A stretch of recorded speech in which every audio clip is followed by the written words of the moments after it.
Hey, what's going on? Today we're going to do something a little different than what we usually do. You can see I got my Knights of Samaria shirt on. We're going to be looking at not a prop that I made, but a prop that I painted. This particular item is from Evil Dead series. It is from Evil Dead 2, and it is the Kandarian dagger. Now, I am not a huge Evil Dead 2 prop guy. I don't really do a lot from them. I've done the Lost Pages, and that's really about it. I do have an Evil Dead 2 Necronomicon. I have broached the Evil Dead 2 Necronomicon. It was the first one that I did because it was the most iconic, but I'm more of an Army of Darkness, Ash vs. Evil Dead guy. However, Ultra Effects Studios and I have been doing some projects together, and one of the things that he gave me was his 3D print of a Kandarian dagger that he did, and I have to say it was a phenomenal model, as is all of Ultra Effects Studios. But he sent me over a couple of sizes, a couple of versions, including a 1:1 scale, and it was not done in resin, so it was a PLA print. So for those of you who are out there thinking you have to have like an Elegoo Saturn or something like that to print the highest quality ever, does it help? Absolutely. Do you have to have it? No. And so this was a filament print, and it was primed, sanded, filed, and painted up. And I gotta tell you, it's awesome. So what I'm gonna do is I'm gonna give you a quick look at it first. So this is the final painted prop. I'm going to explain in detail how I did the paint job and what I was referencing. And I'm going to compare it to what was available to you guys for a long time. Trick or Treat Studios was the name in Evil Dead props. They had a license. They were working with Tom Sullivan at one point. And one of the things that they came up with was this.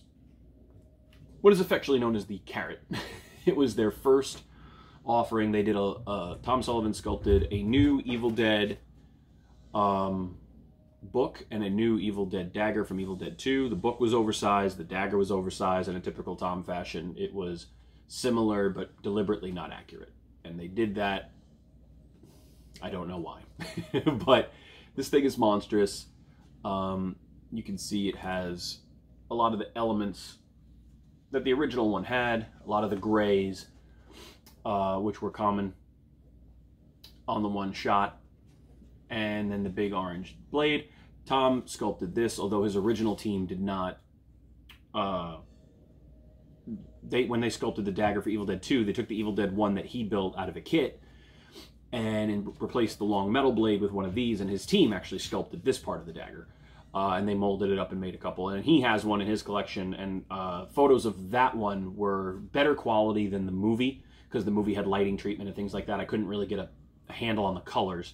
So I said, well, let me just see what Tom's photos of his dagger look like. And I noticed there were actually a lot less grays, a lot more greens and things. And I went, okay, we're going to go that route. So this is kind of the only one that I had. This was a gift from a friend of mine, which is why I still have it. It is all foam, so it's kind of a fun thing to have. They have since released a new one, which has been sculpted by fans, and it was at TOT, and it was a nice sculpt. It's not my favorite paint job. I think it's a very simplistic paint job, but for a mass-produced item, it's not bad. For its price tag, it comes with a stand and stuff, but I think it's it's overpriced for what it is. And I do not have one, nor do I intend to get one. Having seen the inaccuracies and the errors in the one that they put out, Ultra Effects Studios decided to put this out. And I really like the detail that went into this model. So we have done our best to preserve the original paints as best I can. I wanted to have that sort of red-orange bottom to a degree while having a contrast up top. So it's an interesting process. So the first thing is this was all primed with gray primer, and then I went in with my set of files, and I went in and I filed off all the little barbs and bits that I didn't want, and I kept the few that I did want because I felt like it had a spiderwebby kind of ancient look to it. What are you looking for, bub? My dog is making an appearance on this video as well because I cannot lock him upstairs for the life of me. He opened the door to come down here. Once I did that, I hit the whole thing with a flat black. The reason I like the flat black is the guys at my local miniature shop say that it's their favorite kind of primer to work off of. Particularly if you're not doing a pristine, if you're doing something that's grungy, it's always good to start with a flat black, no gloss or anything like that. And it's true, you can see all the detail, and you can build up your base colors before you go back in and redarken it. It does work well for the way I like to paint. So I hit everything with a flat black, then I dry brushed a burnt umber onto the handle, and I dry brushed some white onto the bones, just to cover all the different bone areas and really sort of bring up the areas that I wanted to be exposed. And then while I was doing that, if the brush got white in between the bones and things like that, I wasn't worried about it because I knew I was going to go in with a finer brush and go over that later. So better to do more than less when you're painting up your bones. So I painted up my bones. I made sure I covered more area than I needed so that I wasn't going to be lacking anything. And as you can see at the end, it's very easy to lose some of that bone when you gunk it up and add all your other colors. So you want to be generous. And then I took the burnt umber and I hand painted in between all the bones, the areas that I knew were gonna be much darker later. So I kind of had burnt umber, and a white. And these are all just basic acrylics. Once I did the browns, I did mix in some lighter browns and some yellows, even something as simple, this little guy here, you know, little bits like that. Sometimes I even insert some washes that I get from the hobby shop and things like that. This particular one was parchment wash. And then I wash that out to like a, you know, really, really light wash, more than 50-50, like very, very diluted. And I go over the bones a little bit to just give them a little bit of a yellow hue. And I go over those areas. And again, generously, and then I pat, dry, and wipe and stuff. Then I go in with greens. I get a sage, and I dilute that out. So it's very, very light, very, very washed out. Add maybe a little bit of the burnt umber, or depending on where I'm going to go, a little burnt umber, maybe a little burnt sienna, and just sort of dirty up that sage just a wee bit. And then I go over the perimeter of the bone. So I don't hit the top really of the bones. I go around the edges of the bones, and I try to incorporate a stipple effect where I'm blending the brown into the white of the bone with a little bit of green. I think Beetlejuice, you know, on the side of his head. Kind of going for that effect. You do it around the base of the skull, and you just sort of blend that white into the brown from a dirty point of view, and you get that going. And the reason you do that is because then you take a very washed sage and you go over the whole bone and give it that sort of very grungy, grimy, nasty look. And then when that's done, you have a very bright brown and green dagger. And now the problem is you've washed out a lot of the bones. So then what you do is you take a little bit of sage, take a little bit of white, you dry brush, and you hit the highlights of your bones again, but more minimal than you did the first time. A lot more minimal. And some of the deeper ones you do extremely minimal because you know you want them to somewhat disappear. The taller the bone is, the more you want to hit it. The lower to the ground it is, the less you want to touch. You just want to graze it. And you will lose some of the detail, but you have to be okay with that, because if something's dirty, you're not going to see everything pristinely perfect. It's hard to make something look dirty if you can see everything. So, again, you know, going over the spine, things like that, you just kind of, you know, the teeth, obviously the teeth are very tall, so you get a lot of white on those and that green effect. And that looks good. And when you're done, you have a really nice sort of brown-green, earthy-looking top wash. And it looks really good. It's very bright. And you want it bright for what the last step will be. But you move on to the body now. So we've taken that white-green sage with maybe a little bit of the dirtiness, and we've also dry brushed all the highlights of this, but very, very minimal. You don't want to get into the crevices or anything like that. You just minimally hit the edges, hit the high notes, because again, this is bone. You want this bone to match this bone, but you know you're going to go over it with reds and orange, so you don't really do it. So now that you've done that, what I do is I'll take it's an orange wash that I have. It's sometimes like a wash that people say for miniatures to paint over chrome to make it look gold or something, but it's an orangey kind of yellowy wash. And I wash the whole handle with it, just so that we're setting it up to have that hue, that orange hue. And so it gives it a kind of yellow-orange look to it. It does get into the crevices and things like that, so it covers the black. That's okay, because we're going to get to that later. And it won't sit in the super high areas. So that's where you kind of have to make a decision, because some of the dagger tips were very yellow and bone-like. I was not really going for that. The reference photo I was doing it off of, I decided I was going to do that with reds and yellows rather than the bone factor.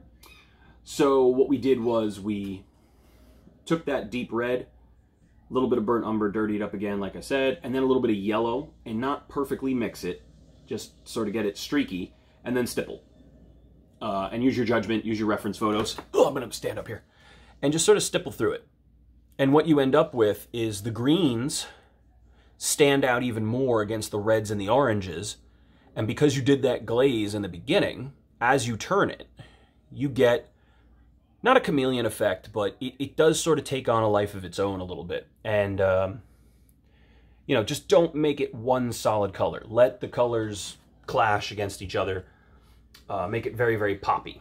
Now that you've done that, you take that same glaze, you go back over the biggest bones in the highlight areas to bring in a little bit more yellow and stuff of the bone.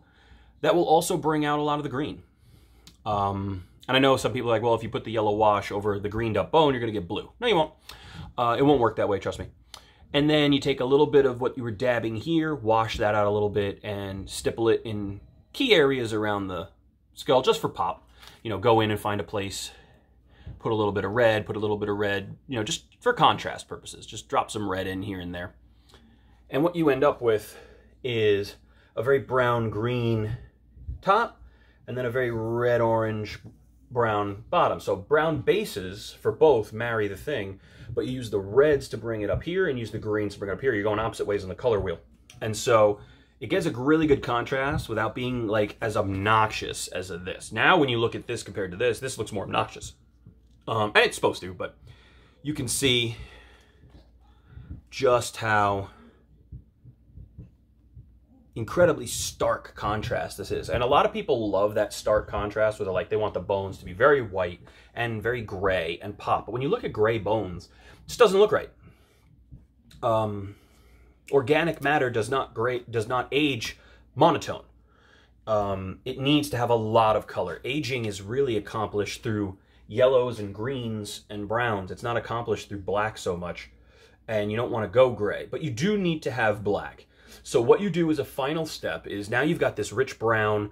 These are all bright, but they have a little bit of a yellow-green tint, and this is all extremely bright.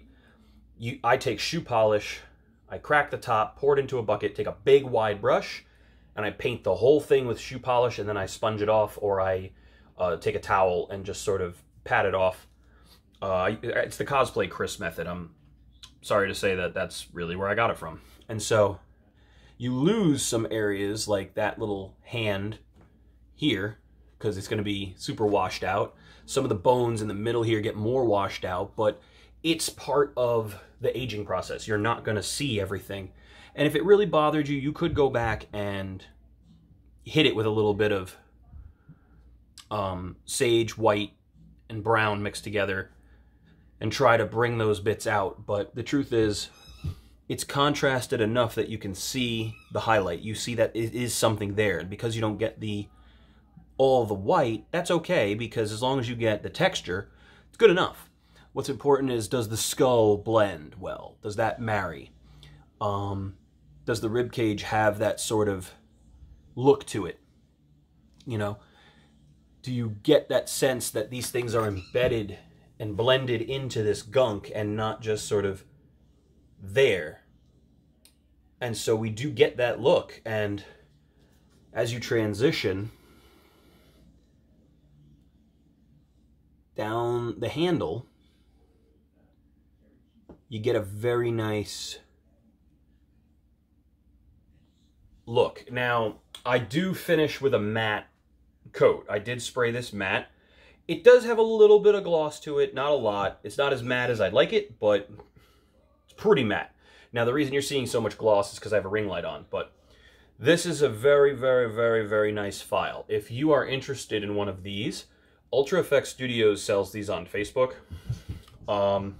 I I will link it in the video below, but it is absolutely wonderful that this was a filament print. And look at how beautiful it looks. Now, if you did this print, if you buy his file and you do this on a resin printer, you're going to get details that even I don't have. All the way up to those teeth, you'll get every one of those teeth individual detail from that print. It will be an intensely expensive resin print, but it will look gorgeous.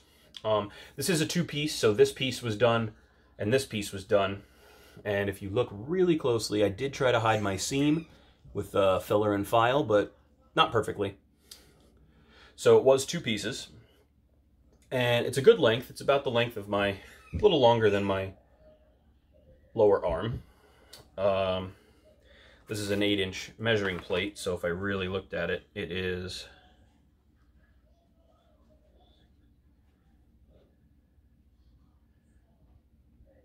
it's like 23 inches, so it's a pretty big file, to be honest with you. Really nice length, really nice detail, no matter how you print it. And the paint job can really make or break a print. My recommendation is do your research. Really look into your references. Like I said, for me, I found one really nice photo of Tom Sullivan's Evil Dead 2 Dagger production, Evil Dead 2 Dagger, that he kept and had on display with him in his little glass case that he was traveling around with for a while. He had his animatic book, a bunch of the Trifari stuff, a lot of different props that he was bringing with him, some of the molds and the prosthetics and things. And the dagger was one of the things in it. He had a couple of them, but that one he had from Evil Dead 2, and that one just had a lot of color variants that I didn't really get from the movie. When I was watching the movie, there were scenes where these in-between bits were very gray and even looked blue in some cases. I was like, did they paint blue into this? I mean, because when you're filming with film, sometimes you use different colors than you would in real life because of how it translates on film. You know, you're using these lights, so you want this color, and then when you film it, it will look a different color. And so sometimes when you see original movie props, you scratch your head, you're like, why is that color? That doesn't make sense. Even, I mean, this is nothing new. I mean, going all the way back to, you know, black and white television. When you wanted things to translate in black and white, you used weird colors. A lot of times when they had the lipstick, which people thought was red lipstick, it was actually blue lipstick, because blue looked better. And we recently got to hear things like that on WandaVision when they were doing all those little TV tricks and bringing that back. Fans of Nick at Night, you know, I have my Mary Merit badge, so I knew everything there is to know about black and white. So I knew that already, but not bragging. Thanks, Grandma. Appreciate it. But really, you gotta pick a reference photo and go for it. If you just look at the movie and you're like, well, I'm going to do the movie. Well, I mean, they might have had 4 different paint jobs throughout the movie. Good luck with that. It changes from scene to scene. There's more than one of these. They didn't just make one dagger. So you really kind of can drive yourself crazy. So pick a scene and go for it. And if you're curious about how to do things like that, I recommend you checking out my friend's channel, Brett's Groovy Chainsaws. Brett actually has one of these that's a resin print, so it's a higher quality print than this, and it's gorgeous. You could check that out. His paint job, very different approach than mine. Totally different avenues we went. And so I recommend checking that out as well for contrast purposes, because it shows you the different ways that you can take a paint job. My paint job was meant to be based off of a photo, you know, like an actual photography photo of the prop as it is in real life. So it doesn't appear this way on film. It's much, much grungier, and I just feel that if you're going to display this next to the other things that I'm displaying, this looks a little more in tune with what I have. But I am really impressed with the file. I strongly recommend picking up a file from Ultra Effects Studios. It is totally worth the purchase, and for way less, once you buy it and print it, I mean, we're talking less than $20 for the file, I think. Once you buy it and print it at a cost less than $30 total after the filament, you're going to end up with something that's much nicer than the $150 one you can get from Trick or Treat Studios, provided you paint it up right. And that's where I hope a little bit of my instruction here helped. If not, there are great tutorials on how to paint stuff all over YouTube. I recommend you go find them. But thanks for checking out my dagger. Thanks for letting me show you how it compares to the carrot. Thank you to my Knights of Samaria friends who've been giving me these little gifts here and there. I was very, very flattered to get one. I didn't ask for it, but now that I have it, I hope I did it justice. Hope Ultra Effects Studios likes the final result of what I did with it. I will be sending them some photos, so if they want to promote it, like, hey, this is the file, hopefully that works for them. Thank you very much, and remember, if you like builds like this, you like Evil Dead, anything, and you want to see more about what's going on, you want to talk about the video game and see what's going on, check out the Facebook group, the Knights of Samaria. Knights of Samaria is supported wholeheartedly by its community. People are very passionate about it. Flashback Weekend is coming up at the end of July. We will have a table in Chicago at Flashback Weekend. Brett will be there. Chris Pollock will be there. They're running that table. I have nothing to do with it, but I'll have some of my items there for you guys. You'll be able to pick up some AVED Lost Pages. And a lot of other things will be out there and available for purchase, so check that stuff out. And if you go over to bookofthedead.ws, which is the best Evil Dead resource on the internet, you will be able to check out all the old stuff from Rob McClane, his EvilDeadChainsaws.com, who is the guy who provided the molds for Ash vs. Evil Dead. He's the reason a lot of us have some really great chainsaw parts. You'll be able to check out all his references from the original trilogy that he had put up. And one thing that's very, very cool is he hosts the Knights of Samaria forum over there, where a lot of the resource images, the reference images and things, and the process builds are documented on that forum. So check that out. There's a link right to it on the main page. Just look for this logo. Thanks a lot, everybody, and stay tuned for more fun videos down the line, and we'll see you soon.